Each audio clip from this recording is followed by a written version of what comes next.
വിജയ് പൊളിറ്റിക്സിൽ ഇപ്പോൾ ഇറങ്ങി. ഇപ്പോൾ MGR, ജയലളിത, പിന്നെ കരുണാനിധി ആ കാലത്തിന് ശേഷം ഇച്ചിരിയെങ്കിലും ഒരു സക്സസ്ഫുൾ ആയിട്ട് പൊളിറ്റിക്കൽ കരിയർ കൊണ്ടുപോയിട്ടുള്ള വിജയകാന്ത് മാത്രമാണ്. അദ്ദേഹം തമിഴ്നാടിൻ്റെ ഇപ്പോൾ ഓപ്പോസിഷൻ ലീഡറൊക്കെ ആയിരുന്നു, കുറച്ച് സീറ്റൊക്കെ ഇടയ്ക്ക് പിടിക്കാൻ പറ്റിയിട്ടുണ്ട്. അപ്പോൾ അടുത്തൊരു സ്റ്റാർ വീണ്ടും വരെയാണ് വിജയ്. അപ്പോൾ വിജയ്ക്ക് എങ്ങനെയാണ് ഒരു സാധ്യത?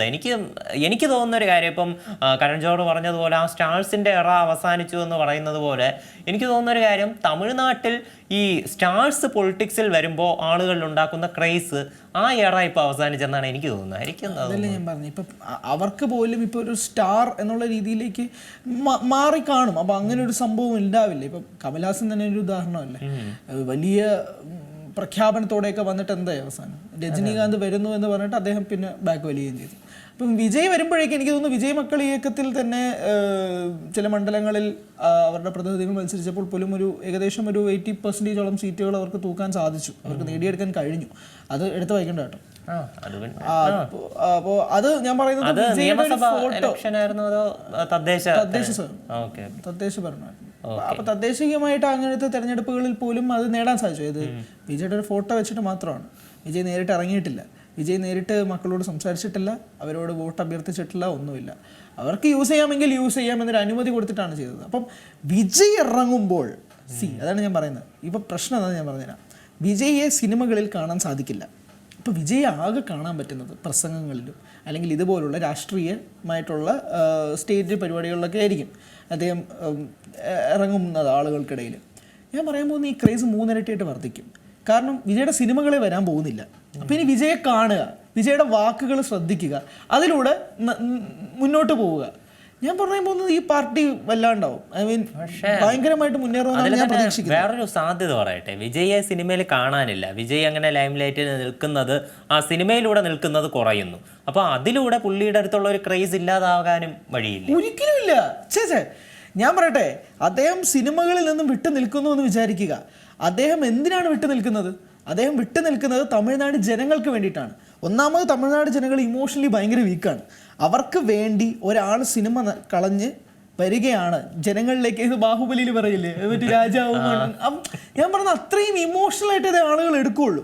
ഒന്നാമത് സിനിമകൾ പോകുമ്പോഴേക്കും ഇനി ഞാൻ പറയാൻ പോകുന്നത് ഈ ഗോട്ടാവട്ടെ അതിനുശേഷമുള്ള കാർത്തിക് സുബ്രാജ് പടങ്ങൾക്ക് ഉണ്ടാവാൻ പോണ ഹൈപ്പ്, അത് ഉണ്ടാവാൻ പോകുന്ന ഹൈപ്പ് എന്ന് പറയുന്നത് നിസ്സാര ഹൈപ്പൊന്നുമല്ല. അത് രണ്ട്. അപ്പോൾ കേരളത്തിൽ ഉൾപ്പെടെ ഞാൻ പറയാൻ പോകുന്നത് ബോക്സ് ഓഫീസ് റെക്കോർഡുകൾ തൂത്ത് വാരും.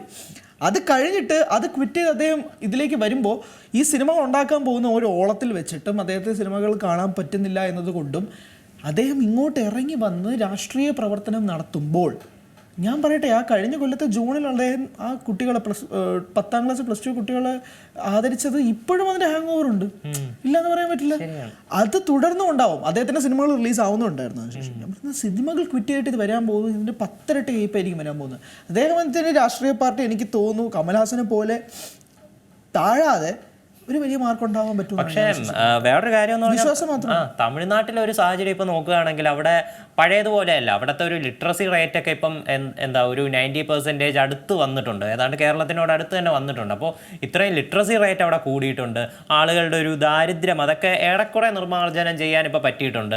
അപ്പോൾ അന്നത്തെ കാലത്ത് നിന്ന് ഇന്നത്തെ സിറ്റുവേഷനിലേക്ക് വരുമ്പോൾ MGR ഒക്കെ ഉണ്ടാക്കിയതുപോലെ ഒരു ക്രേസ് അതിന് സൃഷ്ടിക്കാൻ പറ്റുമോ വിജയ്ക്ക്? കാരണം വിജയ് സ്റ്റാർസിലെ ഏറ്റവും ലാസ്റ്റ് സ്റ്റാർസാണ്, സ്റ്റാർ മെറ്റീരിയൽ ആണെന്ന് ഞാൻ പറഞ്ഞു.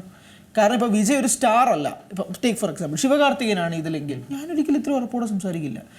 വിജയ് സ്റ്റാർ ആണ്, അത് നമ്മൾ മനസ്സിലാക്കി. പക്ഷേ പണ്ടത്തെ പോലെ ആളുകൾ ഈ സ്റ്റാറിനെ കണ്ടിട്ട് വോട്ട് ചെയ്യും എന്ന് പറഞ്ഞാൽ നമ്മുടെ കേരളത്തിൽ തന്നെയുള്ള ഒരു അവസ്ഥയിൽ ഇപ്പം മോഹൻലാൽ മത്സരിച്ചാൽ നമ്മൾ തന്നെ വോട്ട് ചെയ്ത് കൊടുക്കുമെന്ന് സംശയമാണ്.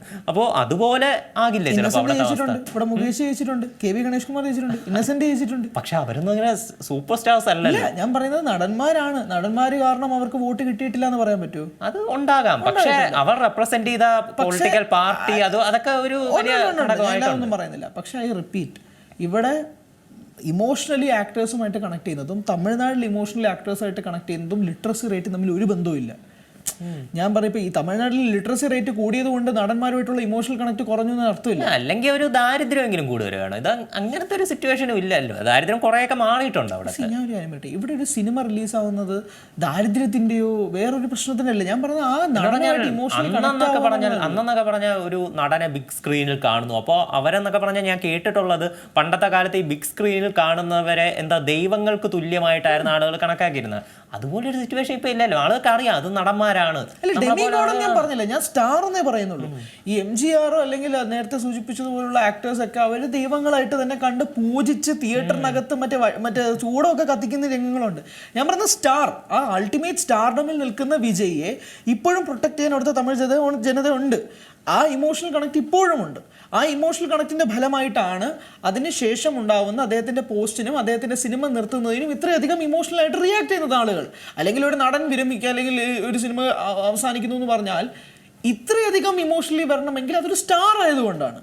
ഞാൻ പറഞ്ഞ മനസ്സിലായോ? അതൊരു സ്റ്റാർ ആയതുകൊണ്ടാണ്.